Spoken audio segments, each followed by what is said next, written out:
Hello everyone, this is Shun, and welcome back to the channel.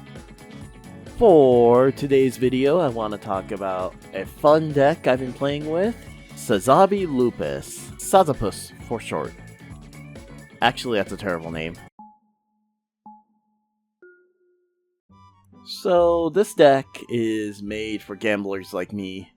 I pretty much plays like other Lupus center decks, but it sacrifices consistency for burst mills.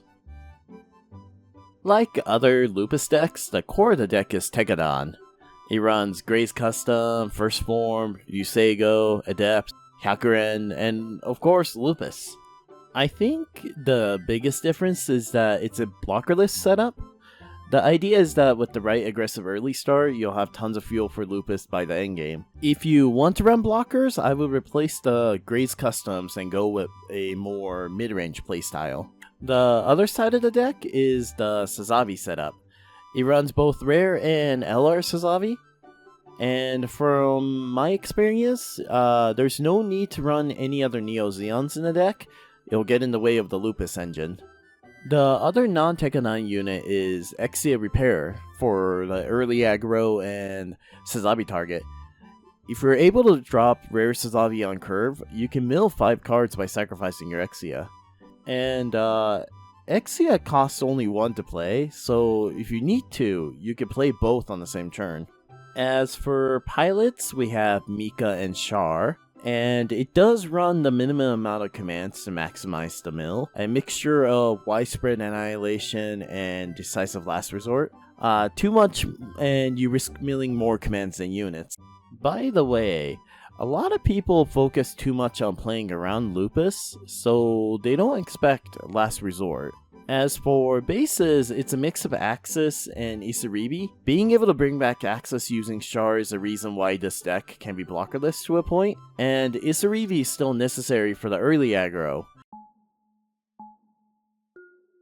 As I said before, this deck is for gamblers. You're essentially playing slots every time you use the Rare Sazabi ability, and the deck falls apart as soon as you mill the wrong cards. Cards like Char and Decisive Last Resort can help adjust after a bad mill, but at the end of the day, it's not super consistent.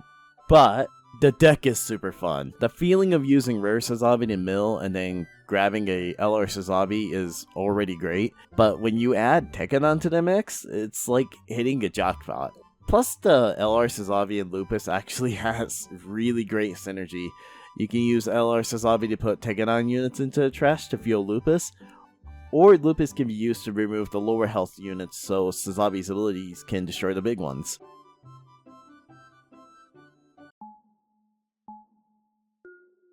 Here's some tips if you want to play this deck. 1. Don't play this deck if you have anger problems. The deck will fail, and you will be mad. 2. Go first. You're not racing to hit a certain level. You want to play multiple low-level units per turn, rather than playing one unit on curve during the early game anyways. 3. Play Gray's Customs over Exia Repair. It's better to hold Exia until you can sacrifice it to Rare Sazabi, than to lose it during early aggro. 4. Don't be afraid to drop a unit just to sacrifice it. Both Rare and LR Sazabi's abilities are far more useful than most of the units in a deck anyways. Alright, so that was the mono-purple version of the Sazabi Lupus. The deck would be more consistent if you run another color with it, but it's still fun. Sometimes it does fail, and when it does, it might make you want to throw something at the wall, but it feels so good when you win with it. This video is actually take 2. I recorded something earlier, but I changed it up because I actually took first place with this deck at the locals, so I had to change some stuff around. Anyways, let me know in the comments, what color do you all think will pair with this deck? Like and subs for more videos. Bye.